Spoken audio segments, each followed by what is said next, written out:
Bonsoir et bienvenue sur cette plateforme que nous appelons Chosen for Greatness, ou bien en français, nous pouvons le dire choisi pour faire les exploits. Je suis votre hôte, Sarah, et aujourd'hui, j'ai le plaisir d'annoncer que nous avons une amie pour moi, un frère et aussi le PDG de son propre plateforme qui s'appelle l'Espace des Grâces. Est-ce que vous pouvez accueillir avec moi Nathan Itipo? Comment vous allez, Nathan? Je vais très bien, Sarah. Et toi, comment vas-tu? Oui, je vais très bien. En tout cas, je suis vraiment excitée pour t'avoir sur cette plateforme parce que c'est vraiment une joie pour moi de t'avoir. Donc, en tout cas, merci beaucoup pour, en tout cas, dire oui à l'invitation. Plaisir.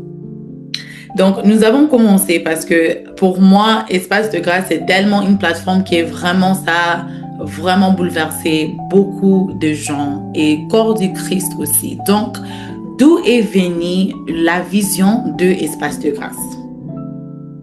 Ok, merci. Premièrement, je voudrais te remercier pour l'invitation. Aussi dire que je suis une personne qui n'aime pas trop s'afficher et par la grâce de Dieu, j'ai enfin accepté ton invitation. D'où vient la vision de l'espace de grâce? En fait, la vision de l'espace de grâce est venue de ce fardeau que j'avais, ou soit que j'ai toujours.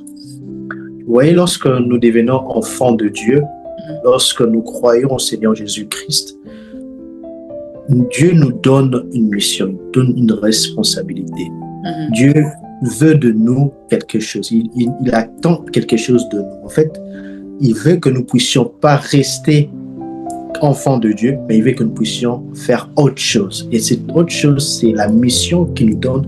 Dans l'Évangile, nous pouvons le voir dans le livre de Matthieu, où le Seigneur dit « Allez, faites de toutes les nations des disciples ». En fait, lorsqu'on devient enfant de Dieu, on doit pas garder cette bonne nouvelle que nous avons reçue pour nous-mêmes. On ne doit pas être égoïste, mais on doit partager la bonne nouvelle. Voilà pourquoi c'est appelé une bonne nouvelle. C'est une bonne nouvelle qu'on doit la faire connaître à tout le monde. Donc la vision de l'espace de grâce a vu jour, ou soit est partie de là en fait.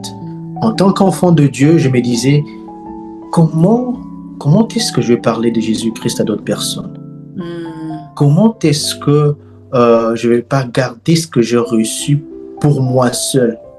Comment faire de sorte que la personne qui est à mes côtés puisse au moins connaître cette bonne nouvelle? Et aussi, me connaissant, je suis un peu timide ou soit réservé, tu le connais très bien. Je parle qu'avec des gens que je connais, j'ai déjà tissé de relations. Mais avec des étrangers, avec des personnes que je ne connais pas, c'est vraiment rare que je puisse m'ouvrir. Et du coup, je m'étais dit, si je n'arrive pas à parler, au moins je peux écrire. Si je ne vais pas me limiter seulement à écrire, mais je peux encore aller plus faire par exemple des vidéos. Voilà pourquoi, en réfléchissant et avec l'aide de Dieu, avec ce que Dieu a mis en nous comme intelligence et sagesse, dont talent, l'espace de grâce a vu jour. Donc l'espace de grâce est parti de la mission que Jésus-Christ nous a donnée de faire de toutes les nations des disciples. Ok, merci beaucoup en tout cas pour cette réponse. Maintenant, pour toi, c'est quelle sorte de préparation que vous avez fait pour accomplir la vision de l'espace de grâce? En termes de préparation, je dirais que cela m'a pris beaucoup d'efforts, beaucoup de sacrifices et beaucoup de choses. Je me suis vu en fait en train d'aller vers des personnes qui étaient déjà du domaine, en fait, parce que là, on parle de l'espace de grâce. L'espace de grâce, en fait, est une plateforme. Vous voyez déjà, l'espace de grâce est une plateforme qui regorge plusieurs aspects, plusieurs émissions. L'espace de grâce n'est pas une émission en elle, mais l'espace de grâce est une plateforme. Donc du coup, je m'étais dit, mais bon, avant même l'espace de grâce, j'avais déjà la pensée de faire quelque chose. Et avant de m'engager, avant vraiment de me lancer dans cela, j'ai voulu bien connaître en fait l'environnement, connaître bien dans quoi j'allais me lancer. Donc, j'ai vu en train d'aller apprendre chez des gens, Je suis en train d'aller passer du temps avec des ingénieurs, passer du temps avec des gens qui étaient déjà du domaine. Donc, j'ai eu à sacrifier de mon temps. J'ai eu à sacrifier beaucoup de choses. Je ne vais pas mettre côté finance encore, mais en fait, la soif et l'engagement que j'avais m'a poussé vraiment à travailler ce côté-là et à avoir l'espace de grâce. Ok, j'aime ça. Maintenant, c'est quoi la mission de l'espace de grâce pour le corps du Christ? Ok, une très bonne question. La mission de l'espace de grâce. Déjà partant de la soif ou partant de la vision de l'espace de grâce, je dirais même que c'est ça la mission de l'espace de grâce. L'espace de grâce est venu dans un moment où il y a plein de plateformes, il y a plein d'émissions chrétiennes, il y a plein d'émissions aussi non chrétiennes. Mais l'espace de grâce, sa place et sa mission, c'est d'édifier, c'est d'encourager, c'est d'instruire, comme la parole de Dieu dit dans le livre de Timothée, que toute écriture est inspirée et vient de Dieu pour. Vous voyez? Et la Bible donne quelques verbes là qui sont enseigner, instruire, encourager. Et voilà, il y a plein de verbes. Dans l'espace de grâce, sa place, c'est d'informer, c'est d'instruire, d'édifier et d'encourager tout chrétien. Mais aussi, l'espace de grâce, c'est pour ces non-croyants. Parce que je ne vais pas dire que l'espace de grâce est fait juste pour le chrétien. Non. Parce que Christ, lorsqu'il est venu, il n'est pas venu que pour de bons. Il est venu aussi pour de méchants. Donc, l'espace de grâce, c'est et pour le chrétien et pour le non-chrétien. Pour le non-chrétien, en fait, c'est donner cette bonne nouvelle-là que Jésus-Christ sauve, que Jésus-Christ est la vie et le chemin et la vérité. Donc, pour tout celui qui va écouter les émissions de l'espace de grâce, c'est vraiment des émissions qui édifient et qui encouragent et qui transforment de vie. J'aime ça en tout cas. Quelle est la difficulté que vous êtes rencontrée en tant que visionnaire d'espace de grâce? Ah, wow. Il y en a plein, il y en a plein, mais je vais essayer d'énumérer quelques défis que j'ai à soulever, plutôt. Et vous voyez déjà, je parlerai de l'aspect le ressources, vous voyez, parce que on doit se le dire, on est en 2025, on doit présenter quelque chose de meilleur, vous voyez, du côté qualité son, qualité image. J'ai eu à dépenser beaucoup, là c'est vrai, et je le fais pour la gloire de Dieu. Et côté aussi, autre chose qui m'a beaucoup dérangé, ce sont je parlerai de critiques de personnes, vous voyez, de personnes qui malheureusement n'ont pas de bons conseils, de personnes qui critiquent juste pour critiquer. En fait, lorsqu'on se met à critiquer quelque chose, on doit toujours le faire pour que la personne avance et non que pour que la personne s'arrête. J'ai eu de ces critiques-là où de personnes m'ont découragé en quelque sorte, je vais le dire comme ça. Mais tu t'élances dans des choses pareilles, comment est-ce que tu vas tenir? Tu vois pas que les autres ont déjà... Moi, il parlait déjà des comparaisons. En fait, les gens essayaient de comparer l'espace de grâce avec des émissions qui existaient déjà, qui ont déjà fait la renommée. Mais le but de l'espace de grâce, ce n'est pas la concurrence. En fait, l'espace de grâce vient pour, en fait, accompagner ceux-là aussi qui font la même voie que nous. C'est partager la bonne nouvelle. Nous ne sommes pas venus pour nous opposer ou faire la concurrence avec d'autres chaînes. Voilà, donc il y avait de ces personnes-là qui, au lieu d'encourager ou de faire en fait cette démarcation, Nathan, de ce côté, il faut faire attention, Nathan, vous voyez, de ce côté ici, il faut bien travailler, par exemple, la qualité du son. Vous allez sentir que non, la personne essaie de te décourager en quelque sorte. Moi, je dirais, gloire à Dieu, je n'ai pas vraiment fait attention à cela. J'ai tenu bon et ferme dans ce que moi je faisais comme travail. Donc, je parlerai beaucoup plus de l'aspect ressources financières, parce que sans se mentir, pour s'investir dans des choses pareilles, pour faire des choses pareilles, réaliser des émissions pareilles, il faut investir. Oui. Donc, j'ai à investir beaucoup alors. C'est vrai aussi parce que surtout maintenant, la technologie est tellement chère, il y en a beaucoup. Ah oui. En tout cas, j'aime que tu es vraiment honnête avec ça. Tu vois, comme toi, la qualité de ton image, elle est claire, tu vois. Ah, merci. Mais non, pourquoi? Ça, c'est vraiment une question que je vais souligner. Pourquoi tu n'es pas le présentateur de ton propre émission de Espace de Grâce? Ah, ok, d'accord. On va le faire ainsi. Je pense bien tout au début, j'ai bien parlé que j'étais timide, réservé et que je n'arrivais pas à parler. Voilà même la raison pour laquelle l'espace de grâce a vu jour, tu vois. C'est la même chose aussi que je ne me vois pas en fait être présentateur d'une je sais pas, une émission de la place du plateforme Espace de Grâce. Aussi parce que je vais expliquer une chose. Vous voyez, lorsque Dieu a appelé une personne, cette personne va accomplir une tâche, mais peut-être pas seule, tu vois. Dieu a appelé Moïse, mais il a mis à ses côtés Aaron, tu vois. Moi, je me dis, Dieu m'a donné cette possibilité-là, m'a fait grâce, en fait, de réunir un certain nombre de matos, comme on le dit, des équipements, vous voyez. Mais Dieu peut-être m'a pas appelé à parler.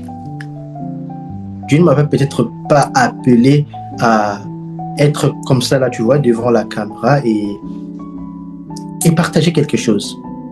Peut-être ma part, c'est seulement de me limiter là, de créer un espace, de créer une plateforme où de personnes mandatées viendront parler de la part de Jésus-Christ. Je ne dis pas que je ne vais pas partager ou soit exhorter les gens, non. Mais moi, je me vois par contre avoir reçu cette grâce-là d'accompagner les grâces des gens. Ouf, ok. Mais non, je voulais te demander une question. Alors, oui, parce que je sens comme si peut-être derrière les caméras, c'est un peu ton zone de confort. Hein? Exactement. Donc, alors, si le Seigneur te dit que tu dois être devant les caméras parce que tu es aussi une personne qui dégage une sagesse, tu vois, et toi aussi tu participes dans une grâce que les autres personnes, peut-être, ils n'ont pas ça parce que c'est toi qui es nécessairement le visionnaire d'Espace de Grâce. Donc, si le Seigneur te dit, tu dois être devant les caméras, pour toi, ça sera quelle sorte de... Est-ce que tu vas dire oui ou bien est-ce que tu vas dire non, je vais toujours rester seulement derrière les caméras? On va garder cela en suspense, on va pas Okay. On va garder ça en suspense parce je vais pas me dire que non, voilà, je vais commencer à me mettre devant la caméra et parler. Je ne dis pas un non catégorique, genre que non, je vais pas parler non. Déjà, voilà, depuis que l'espace de grâce a commencé, je dirais c'est ma toute première fois d'avoir une émission, tourner une émission, tu vois. Déjà là, j'ai accepté une invitation. Ce n'est même pas une émission qui est sortie de l'espace de grâce, mais c'est une invitation de l'extérieur. Oui. Tu vois un peu. Donc, en quelque sorte, tout part par un, tu vois. C'est avec 1, 2, 3, 4, 5, 6.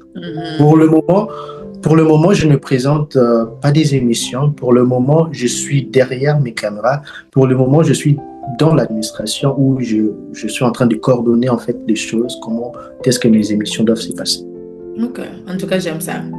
Mais un jour 2026, hein, je vais te voir. Si tu venais ici, on va tourner l'émission ensemble encore. Ça va. Mais non, comment vous pouvez expliquer la grâce pour une personne qui ne croit pas en Dieu? La grâce pour une personne qui ne croit pas en Dieu. Wow. T'as des bonnes questions. Je suis vraiment... Ok. Expliquer une grâce pour une personne qui ne croit pas en Jésus-Christ. Comment est-ce que je peux le dire? Voilà. la grâce de Dieu, en fait, la grâce, c'est l'amour de Dieu, l'amour inconditionnel de Dieu. OK. La grâce, c'est en fait la rédemption également. La grâce de Dieu, c'est sa fidélité.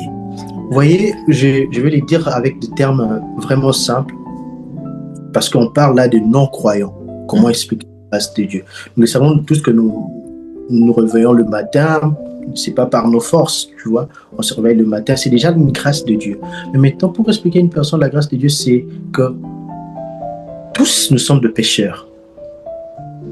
Et lorsque nous naissons, nous avons cette nature, la pécheresse, et nous grandissons avec. Et c'est à tout celui qui croit au Seigneur Jésus-Christ, tout celui qui donne sa vie à Jésus-Christ, reçoit et bénéficie de la grâce qui est Jésus-Christ. Amen. En fait, Jésus-Christ, c'est aussi une grâce. Amen. Parce que lorsque tu le reçois dans ta vie, il vient avec tout ce qu'il a, sa nature en fait. Il vient avec son amour, il vient avec sa miséricorde, il vient avec la rédemption. Voilà pourquoi j'ai parlé de l'amour inconditionnel de Jésus et de la rédemption. Parce que, regardez, lorsque tu donnes ta vie en Jésus-Christ, du coup, il te rachète, voilà. Jésus-Christ te rachète, on parle de la rédemption. En fait, la grâce de Dieu, c'est la rédemption. Quand tu donnes ta vie à Jésus-Christ, tu t'es dit que non, je ne vais plus vivre de la manière dont je vivais avant. Je deviens une nouvelle personne. En fait, tu reçois Jésus-Christ, tu reçois la grâce. En fait, la grâce, c'est ça, c'est Jésus-Christ. Recevez Jésus-Christ dans votre vie. C'est une des choses la plus importante à faire. C'est une décision la plus capitale à faire dans la vie d'une personne, c'est de recevoir Jésus-Christ. Ok. En tout cas, j'aime cette réponse vraiment. Wow, j'aime ça trop. Pour vous, dans 5 ans, vous voyez espace de grâce comment? Ou bien où? Ah, ok. Je vois l'espace de grâce s'élargir encore parce que je le crois fermement que Dieu va étendre vraiment les limites de l'espace de grâce où on ne parlera pas de l'espace de grâce comme étant une petite chose, mais lorsqu'on parle dans 5 ans, lorsqu'on parle de l'espace de grâce, ça serait une référence. L'espace de grâce va vraiment toucher les vies, comme déjà ça se fait maintenant là. L'espace de grâce dans 5 ans va vraiment s'élargir, où je me vois en train de collaborer avec d'autres personnes, de l'extérieur. Je vois l'espace de grâce s'installer même dans d'autres pays, pourquoi pas, dans d'autres régions de ce monde, pour en fait continuer avec cette allure-là, la mission de propager la bonne nouvelle de Jésus-Christ. Wow, c'est fort ça. Ok. Gloire à Dieu. Donc, est-ce que tu vois espace de grâce plus toujours francophone, ou bien est-ce que tu vois espace de grâce dans l'anglais ou bien en les autres langues? L'espace de grâce ne va pas rester francophone. Okay. Déjà, j'allais dire que l'espace de grâce est bilingue. Il y a des émissions déjà tournées en anglais. Oh. Et là, je ne vais pas aussi divulguer les choses qui se passent en coulisses, mais au moins, je vais le dire avec toi.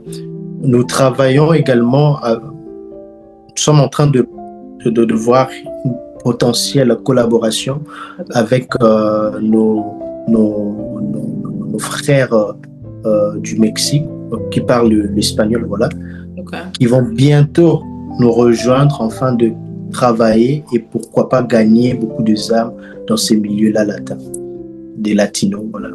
On va le faire. Donc l'espace de grâce ne restera pas francophone. Déjà, elle est bilingue et on travaille encore, pourquoi pas, avoir d'autres diversités. Ok. Bon, c'est vraiment bien parce que j'aime la façon que tu es en train de voir plus, parce qu'il y en a plus de gens qui ont aussi besoin de cette grâce. Exactement. Et pas nécessairement francophone. Donc, c'est vraiment exactement. Oui. Ça, c'est vraiment bien. Donc, pour moi, je peux dire que notre plateforme à moi, c'est Chosen for Greatness ou bien choisi pour faire les exploits. Donc, pourquoi on a tiré ça dans les livres de Jean, chapitre 14, verset 12, quand Jésus avait dit à ses disciples que vous ferez plus les exploits que moi-même. Donc, pour toi, qu'est-ce que cela veut dire faire les exploits plus que Jésus lui-même? Oh, ok. Wow. Tu as de questions pertinentes. Merci. Tu as des questions pertinentes. Alors, on va essayer de répondre à cela. C'est quoi donc l'exploit, c'est ça, non? Je dirais que les exploits sont de réalisations remarquables, tu vois, sont des réalisations remarquables dans la vie d'une personne. Vous voyez, lorsque on dit, je vais donner un exemple des enfants à l'école. Un professeur, lorsqu'il prépare un examen ou une interrogation, un test, une chose pareille, des devoirs, le professeur, moi je pense bien, s'attend toujours à ce que, il s'est dit par exemple, pour ces devoirs ici, les enfants, les élèves n'atteindront pas 10 sur 10.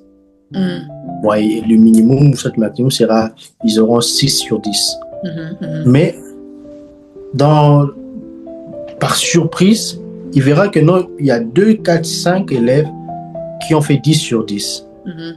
Ces enfants ont accompli des exploits. Pourquoi? Parce que le professeur se disait que la limite est à 6.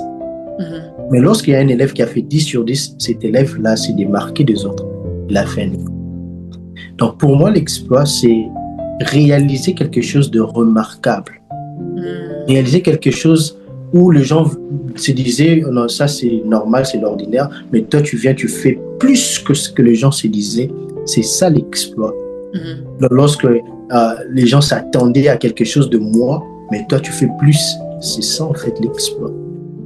Et quand le Seigneur Jésus-Christ dit que nous ferons de plus que ce qu'il lui a fait, c'est vrai, parce que il a dit je m'en vais, il va nous envoyer l'Esprit. En fait, l'Esprit de Dieu va nous capaciter. L'Esprit de Dieu qui a conduit Jésus-Christ sur cette terre, ce même Esprit-là est en mesure de nous donner, de nous capaciter en fait, afin d'accomplir de grandes choses, plus que même ce que Jésus-Christ a fait. Donc moi, je suis de ces personnes-là qui croient que non, voilà, oui, je suis humain, mais je peux accomplir plus. Et avec même l'espace de grâce, je vais accomplir plus. Vous voyez, déjà, le peu de temps que l'espace de grâce a fait depuis que j'ai commencé avec mes émissions, j'ai pu réaliser beaucoup de choses que c'est pas pour me comparer à d'autres personnes, mais j'ai pu accomplir beaucoup de choses que d'autres peut-être n'ont pas pu le faire, tu vois. Donc, ce sont des exploits. Yeah. Tout ça pourquoi? Parce que la grâce de Dieu accompagne sa mission. Je voulais dire ça en tout cas parce qu'il y en a beaucoup de moments aussi que tu peux faire la même chose peut-être qu'une autre personne. Mais tant que la grâce de Dieu est sur toi, il y aura toujours quelque chose de particulier de ce que toi tu es en train de faire de les autres personnes. Donc en tout cas, j'aime ça vraiment. Avance. J'aime ça. Et puis maintenant, une des dernières questions que je peux demander, c'est que comment tu peux encourager une personne qui aimerait aussi lancer leur propre podcast ou bien talk show? C'est quel conseil que tu peux donner aux personnes comme ça? Ok. Pour mes frères et sœurs qui voudront bien lancer des podcasts, des émissions, là on parle des émissions chrétiennes ou non? Chrétien. Ok. Lancer des émissions de ces genres-là, caractère religieux, moi je lui dirais de le faire, de ne pas attendre. Pourquoi? Parce que nous sommes dans ce siècle où les choses vont tellement vite, où lorsque vous regardez sur des réseaux sociaux, que ce soit TikTok, Instagram, Facebook, YouTube et tant d'autres là, vous verrez qu'il y a beaucoup de choses du monde. Vous voyez, il y en a plein. Et si nous, le chrétien, nous évitons, en fait, nous refusons d'y entrer dans ces réseaux sociaux-là, nous allons voir que nous allons nous réveiller un jour, c'est saturé de choses mauvaises. Vous voyez, des choses où nos enfants, lorsqu'ils vont entrer sur TikTok, Instagram, Facebook et autres, là, ils verront que des choses qui ne les instruisent pas. Or, nous les chrétiens, on doit être de ceux-là qui affrontent, de ceux-là qui doivent remplir des plateformes, de ceux-là qui doivent saturer les réseaux par de messages de l'évangile de Jésus-Christ. Nous devons entrer partout. On ne doit pas avoir peur de réseaux sociaux. Le monde avance. On ne va pas se dire parce que le monde avance, nous, on doit rester toujours dans nos cellules. Oui, on doit rester dans nos cellules, mais on doit aussi avoir de plans. Comment atteindre une personne qui est au Népal? Comment atteindre une personne qui est à Guadeloupe si je ne suis pas à Guadeloupe? C'est par les réseaux sociaux que je vais atteindre cette personne. Oui, oui. Et non, si nous, les chrétiens, on se dit que non, voilà, non, là-bas, il y a beaucoup de choses qui se passent, ce ne sont pas des bonnes choses. Oui, il y en a. Mais non, qu'est-ce que toi, tu fais pour qu'il y ait de bonnes choses? Yes. Moi, je vais encourager des gens à prier, premièrement, voilà. Tu sens ce fardeau-là, en fait, de l'évangile. Tu sens ce fardeau-là de propager la bonne nouvelle de Jésus-Christ. Prie le Seigneur et s'il faut le faire, fais-le. Et quand tu le fais, fais-le avec détermination.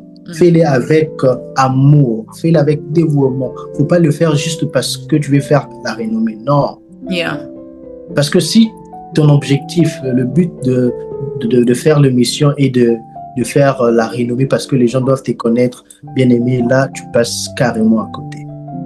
Yes. Fais-le premièrement pour la gloire de Dieu. Je vais dire une chose, rassure-toi que ce que tu vas faire sur le réseau, rassure-toi pour les émissions que tu vas faire, que Dieu puisse tirer gloire. Si tu t'es dit que non, je vais tout faire dans mes émissions, ce serait juste pour la gloire de Dieu. Ah, là, vraiment, le Seigneur va te pousser, il va te propulser. Mais si tu le fais juste pour ta renommée ou soit pour être connu dans le monde, donc là, tu vas juste nous donner des messages. Mais est-ce que ça va impacter les vies? Yeah. Donc, c'est un peu ça. Je dirais à mes frères et sœurs, oui, lancez-vous si vous avez ces fardeaux-là et si vous voyez que vraiment c'est utile de faire des émissions, faites-le pour la gloire de Dieu. Amen. En tout cas, merci beaucoup, PDG de Espace de Grâce, mon frère, ma bestie, Nathan Itipo. En tout cas, merci. Apparemment, si j'ai une question, mais pourquoi tu t'appelles Sarabi? Oh, pourquoi je m'appelle Sarabi? Yeah. Sarah, c'est venu de mes parents. Et je sais pas. Quand j'étais à l'école, tout le monde commençait à m'appeler Sarah B. Donc, really? c'est un peu pour quitter le papeli. C'est un peu. Okay, so the shortcut B. Yes, exactly. It's a shortcut. Mais en tout cas, merci beaucoup, Nathan, pour être avec nous ce soir. C'était vraiment un bon moment et je prie que c'est pas la dernière fois que tu seras sur Chosen for Greatness parce que Espace de Grâce est Chosen for Greatness. Ah oui. Merci beaucoup pour ton temps. Et merci. En tout cas, n'oubliez pas aussi d'abonner à Espace de Grâce sur YouTube, sur Instagram. Et n'oubliez pas aussi d'abonner sur Instagram et YouTube des Chosen for Greatness. En tout cas, merci beaucoup pour tout le monde qui est venu pour regarder cette émission. Mais maintenant, nous vous disons au revoir. Au revoir. Bye bye. Bye bye.